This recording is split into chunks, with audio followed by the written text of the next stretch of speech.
Pithapuram cooperative urban bank పాలకవర్గం ఎట్టకేలకు Janasena వశమైంది. Bank పాలకవర్గ కమిటీ చైర్మన్ గా జనసేన బలపరిచిన అభ్యర్థిని, వైస్ చైర్మన్ గా టీడీపీ బలపరిచిన అభ్యర్థిని ఖరారు చేస్తూ కూటమి పార్టీల పెద్దలు నిర్ణయించినట్లు కాకినాడ రూరల్ ఎమ్మెల్యే పంతం నానాజీ, కాకినాడ జిల్లా జనసేన అధ్యక్షులు తుమ్మల బాబు, జనసేన పిఠాపురం ఇన్ఛార్జి మర్రెడ్డి శ్రీనివాస్ మీడియాకు తెలిపారు. పిఠాపురంలోని మున్సిపల్ కళ్యాణ మండపంలో అర్బన్ బ్యాంక్ కమిటీ ఎన్నికల్లో నామినేషన్లు వేసి పోటీ నుంచి తప్పుకున్న టీడీపీ జనసేన బలపరిచిన అభ్యర్థులతో కలిసి ఏర్పాటు చేసిన మీడియా సమావేశంలో వారు మాట్లాడారు. Party Janasena party, Telugu Desam party, Bharatiya Janata party ఉమ్మడి కూటమి నుంచి పార్టీ యొక్క పూర్తి మద్దతు ఇవ్వడం జరుగుతూ ఉందండి. అట్లాగే పెద్దలు రాంబాబు గారు, అలాగే ప్రసాద్ వాసు గారు, తిరుమలరావు పెద్దలు వీళ్ళందరూ కూడా సహకరించి పార్టీ కూటమి యొక్క శ్రేయస్సు కోసం విత్డ్రా చేసినందుకు వారందరికీ కూడా పత్రికాముఖంగా ధన్యవాదాలు తెలియజేస్తా ఉన్నామండి. పార్టీ తరఫున పవన్ కళ్యాణ్ గారి తరఫున, చంద్రబాబు నాయుడు గారి తరఫున మీ అందరికీ కూడా మీకు ధన్యవాదాలు చెప్తున్నానండి. రేపు విజయం వెనకాల ఖచ్చితంగా మీరు ఉంటారని, రేపు పొద్దున రాబోయే కూటమి ఎదురడుగుల్లో మీరు ప్రజలకు భాగంలో ఉంటారని చెప్పి కోరుకుంటా ఉన్నామండి. అట్లాగే Pithapuram cooperative credit urban bank యొక్క ఓటర్ మహాశైలందరికీ కూడా కూటమి తరఫున విజ్ఞప్తి చేస్తూ ఉన్నాం.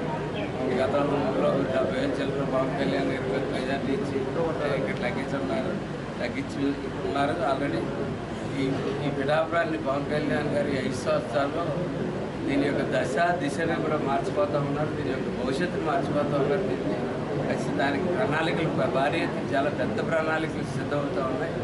పిఠాపురం కాకినాడ ఆల్మోస్ట్ కలిసిపోయేంత ప్రణాళికలు ఆల్మోస్ట్ కలిసిపోతాయి, రెండు కలిసిపోయేంత ప్రణాళికలు తయారవుతూ ఉన్నాయి, త్వరలో వస్తూ ఉన్నాయి.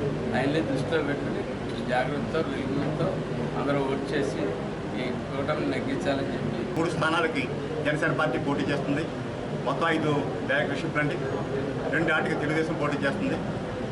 తర్వాత ఇది రాబోయే ఎలక్షన్ జరిగిన తర్వాత చైర్మన్షిప్ జనసేన పార్టీకి, వైస్ చైర్మన్ టీడీపీ పార్టీ కూడా తీసుకోవాలన్నటువంటి నిర్ణయం జరిగింది. మాకు ఈ ఏకగ్రీవం అవడానికి సహకరించిన పెద్దలందరికీ కూడా మా హృదయపూర్వక ధన్యవాదాలు, కృతజ్ఞతలు.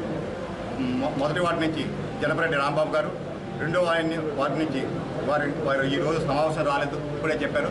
వారి తండ్రి గారు వారు మా ఇటీవలే మరణించారు. వారి కార్యక్రమాల్లో నిమగ్నంగా వారు రాలేకపోయారు.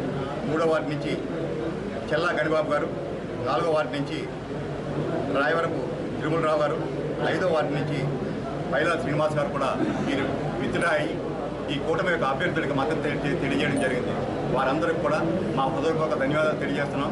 అదేవిధంగా ఇందాక పెద్దలు తెలియజేశారు, రాబోయే రోజుల్లో ఈ రాజకీయ ప్రస్థానంలో వారందరికీ కూడా తగిన గుర్తింపు ఉంటుందని ఈ సందర్భంగా మేము జనసేన పార్టీకి 2, 4, 5వ వార్డులు జనసేన పార్టీ తీసుకోవాలని, 1, 3వ వార్డులు తెలుగుదేశం అభ్యర్థులు తీసుకోవాలని.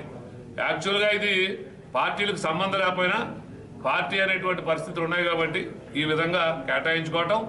చైర్మన్ అభ్యర్థిగా జనసేన పార్టీకి సంబంధించినటువంటి క్యాండిడేట్ ఉండటం, ఇన్ఛార్జిగా తెలుగుదేశం పార్టీ, వైస్ ప్రెసిడెంట్గా తెలుగుదేశం పార్టీ క్యాండిడేట్ ఉండడానికి పెద్దలు నిర్ణయించారు.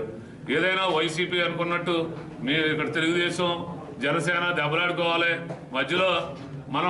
మధ్యలో కాకెత్తుకుపోయినట్టు ఎత్తుకుపోవాలనేటువంటి పరిస్థితి అనుకున్నారు. కానీ ఇది కూటమి అనేటువంటిది దశాబ్ద కాలం పాటు ఈ కూటమి ప్రభుత్వం పనిచేస్తుంది.